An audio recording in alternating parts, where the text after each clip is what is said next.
Welcome to Why Do I Keep Doing That? This podcast is for smart, capable people who are tired of repeating patterns they've already outgrown. I'm Brenda Florida, certified life coach, and if you've ever walked away from a conversation, a decision, or a relationship thinking, why did I just do that again? You are in the right place. You're not stuck, you're patterned. And patterns can be interrupted. In each episode, I'm going to break down why you keep doing what you do, where it started, and how to shift it so you can stop reacting and start leading in your own life. I'm so glad you're here. Do you ever overthink things? Like, draft the email 7 times, research something for hours and hours, ask 4 friends, still not decide. Well, that's not really thoroughness. It is fear dressed up like responsibility. So today we're going to look at this pattern of overthinking because, again, it's not something wrong with you. It's not some flaw that we need to get rid of. It is a way of coping with life.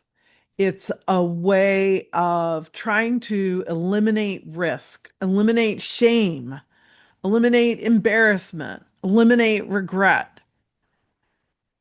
The simple truth is you're just trying to avoid being wrong.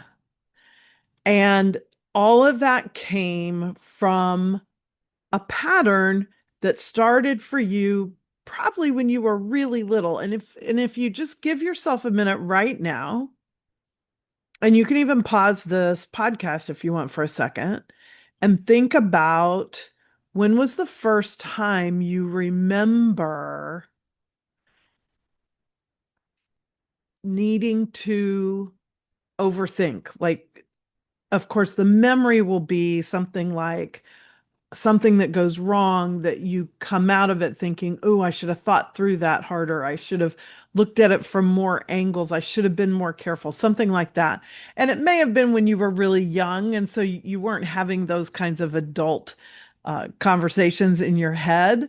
But when you remember it, you know that feeling of, oh, I didn't prepare enough. Like when we would dream, well, I did. I don't know if you did. I would dream that I went to school naked, or as an adult, you show up at the office and you realize you're naked. So it's that kind of a feeling. So maybe you can remember that or remember the first time that happened to you. And maybe you can't. That's all right. But it's this pattern of, again, coming out of something benevolent, wanting to protect you. I do it too. Not as much as I used to, but I have a little story for you because one of the more recent decisions I've made where I got into the pattern of overthinking was when I was in Mexico. So in 2026, no, 2025, sorry, 2025, in July, the end of July, I moved from Huntington Beach to Playa del Carmen, Mexico, which is just south of Cancun on the water there. It's a beautiful little beach vacationing town. You may have been there to an all-inclusive resort or something like that. It's kind of between Cancun and Tulum. And so I went to live there for 6 months. I didn't really move, like I didn't take my furniture and stuff with me. I stayed in an Airbnb. So I left my apartment in Huntington Beach. I put all my stuff in storage and I went to Mexico. Now you might wonder, wow, does she speak Spanish? Does she have friends down there? No, I don't speak Spanish. I had no friends down there. I didn't know anybody, but I needed a life reset. And I felt like that would be the way to do it. It's a beautiful place. I love palm trees. I love the ocean. I've wanted to live on turquoise water for many, many years. And even though I've lived close to the beach in Huntington Beach, that's California, cold water, not terribly turquoise. And I wanted warm water, white sand. and turquoise waters. And I got it there in Playa del Carmen. So, and I got my reset. I mean, it was great for me in so many ways. And you'll hear more stories about that as we go in the podcast, I'm sure, because it was a very transformative experience for me. But so I came back in January here of 2026, just, I don't know, 6 weeks ago now for when this podcast is being recorded. And so the last couple months I was in Mexico, I kept thinking, where do I want to settle again when I come back to the States? I knew I wanted to go to Southern California. I have a daughter who lives in the South Bay area of LA. I have two sons who live in San Diego. I don't tend to pick where I'm going to live based on where my kids are living because I've always moved a lot. My kids, I expect will move from time to time. So I'm not trying to follow my kids around. I want to live somewhere that I'm going to enjoy living, my life as a single woman, doing the things I like to do. I love theater. I love, lots of concerts, things, all kinds of things having to do with the arts. I love the beach. So I didn't want to get too far away from the beach, but it's kind of LA or San Diego. And so I started doing some research. And of course, I talked to ChatGPT a lot about it to let ChatGPT do most of the research. I am a person who hates doing research. So anyway, I get my kind of suggestions and pros and cons but I'm just going back and forth and back and forth and back and forth. And that's how you kind of know when you're moving into this pattern of overthinking. I don't care if you're trying to decide where to live or what vacuum cleaner to buy. There's a certain amount of, investigating, research, maybe talking to some friends, a certain amount of all of that that is very normal and adult and arguably responsible, so that you make a decision pretty well informed. But then there's this thing where we cross over that line into overthinking. And part of the quality of overthinking is that we start losing trust in ourselves. If you think back on something you were overthinking, again, whether it was something very mundane or something very important, like where am I going to live next, there comes this point where it almost feels like, oh, somebody else probably knows better than I do what I should do about this or which place would be better to live. And you might not say those words inside your own head. Somebody knows better than I do. Depends on your personality and a lot of other conditioning in your life, whether you would think of it that way or say it that way to yourself. But that's what's happening because we end up getting kind of stuck in the decision making process. So, what I noticed was that I was playing the pros and cons like back and forth, back and forth, back and forth. And so, because this is what I do for a living, interrupt my own patterns so I can help other people interrupt theirs, I was like, oh, wait a minute. I have gone beyond, reasonable research here and examining my own list of pros and cons to overthinking. I am now just kind of spinning round and round on the same things, running the same data through my mind and not knowing, right? Because this is a decision about the future, as many of our decisions are. And you don't know for sure what's going to happen in the future. I don't know for sure that after spending 6 months in Playa del Carmen, much as I love San Diego, I would love living there. I don't know that I would love living in LA. I've never lived up in LA. I knew I didn't want to go back to Huntington Beach. So that part I knew. I knew I would enjoy living near my daughter and my granddaughter up here in LA. I knew I would enjoy, being near my two sons if I was in San Diego. But that's kind of the icing on the cake. It's where do I want to create my own life? So I caught that and realized, wait, I'm in this pattern of overthinking. Okay. So now I've named the pattern. If you listened to last week's episode, that was what a lot of that episode was about, was really being able to notice and kind of name the pattern. So I realized, okay, I'm in this overthinking. And again, I want you to remember that these patterns started for benevolent reasons. Maybe you were praised for being so careful, for doing all the research, or maybe you were criticized for making mistakes. Maybe it felt unsafe to be impulsive, or you had people in your life who did impulsive things that you could see put them in a lot of danger. All those kinds of experiences when we're kids will cause us to create these patterns. Well, I'm not going to do that. I'm not going to repeat that. And so there was my pattern. Now, here's the issue. When we get stuck in a pattern like overthinking, there's a cost for that, a cost of lost time, whether it's in the researching, lost time in the thinking over and over and over and over, maybe sleepless nights, missed momentum for sure, because all decisions have innate momentum in them, and we will kill that momentum when we overthink. And maybe more importantly, no, I'll drop the maybe there. Definitely. More importantly, what overthinking does is it is really creating an erosion of your own self-trust.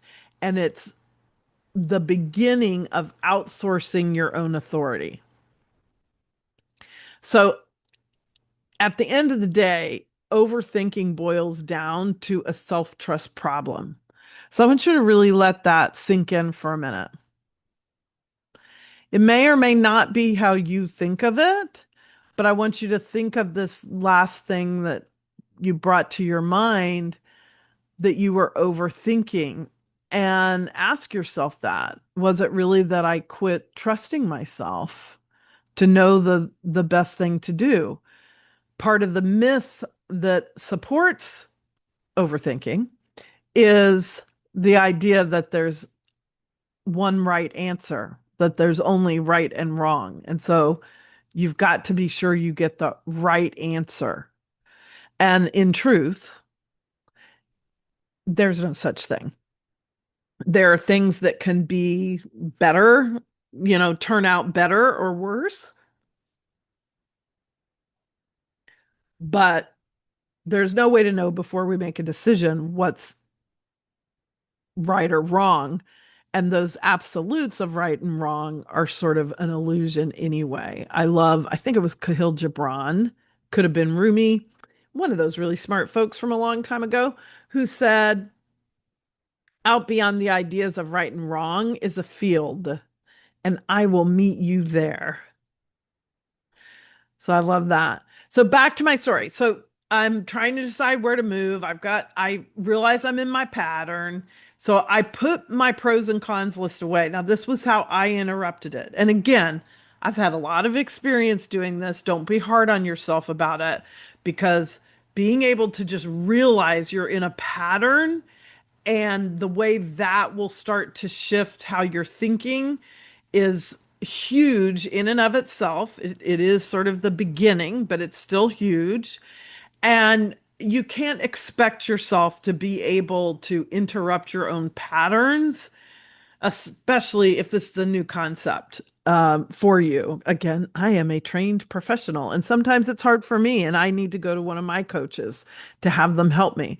But what I did was I put my pros and cons list away, closed ChatGPT. I actually grabbed a cocktail and went up to the roof of my Airbnb. It was a condo building, and on our roof we had a pool, and it overlooked the ocean. And I loved it up there. It was my favorite place, so that I could let go of all that intellectualizing of the decision. Because what I really needed to get into was how it felt to me emotionally, and then what were the signals that my body was giving me for LA versus San Diego. And so I just imagined life as well as I can imagine it, living in my own apartment up in LA somewhere. close to my daughter, the benefits of that, close to the beach, where in places I could afford to live. It's of course very expensive out here. So, had to figure in the finance part of it. And the same with San Diego. And then I would just kind of feel my way into it. So that's where we do. I've just shown you in that story real quick, sort of the whole cycle in that I get the awareness that I'm in a pattern. Okay. The pattern got activated before I was aware of it. That's fine. That's how patterns go. They're in our subconscious. They will activate and start operating before we've even realized it. But I realize I'm overthinking. I know that's a pattern. So I just sort of name that. And then I interrupted it. In this case, it was enough just to realize I was in the pattern, but the action I took to make sure that interruption sort of stuck was I changed my environment. I stopped doing what I was doing and I started doing something different. I grabbed that cocktail and went to the roof. Not a cocktail so I could get drunk and go numb and not make any decision, right? This was just for fun. Okay. And then I changed my response. I changed the action towards making a decision, which was to tune into my emotions, tune into my body and the signals it was giving me, because your body is always sending you signals towards or away from stress, towards tension or away from tension towards relaxation and expansion. And so I tuned into my body and I settled in on LA. And so, no big surprise, but I'm in an apartment right now in LA. So, that sort of gives you the overview of how a pattern interruption and changing the way we respond then happens. That gave you the full arc of it. Now, in this case, this was just something about myself. It didn't involve another person. So, I didn't have to go change how I was responding to another person. We'll talk about that kind of thing in another episode. But for myself, that took care of it.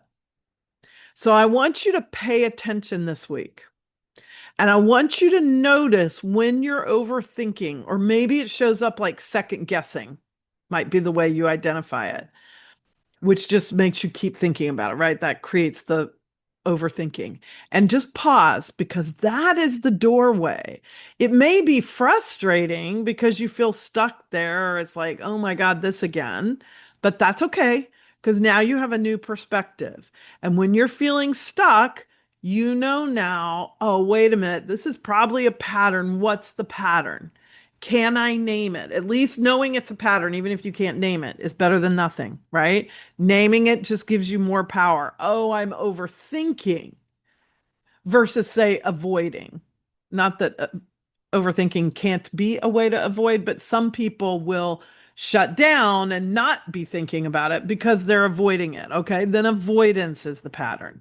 So for this week, I just want you to jot that down and keep a journal of that when it shows up for you, or a note, in your phone. It doesn't matter how you do it, but it's really good to keep track of these things so that we can start seeing how many patterns are really showing up in our lives. And like I said, realizing it's a pattern, naming it if you can do that, those are the first steps, because we've got to get there before we can really interrupt it intentionally.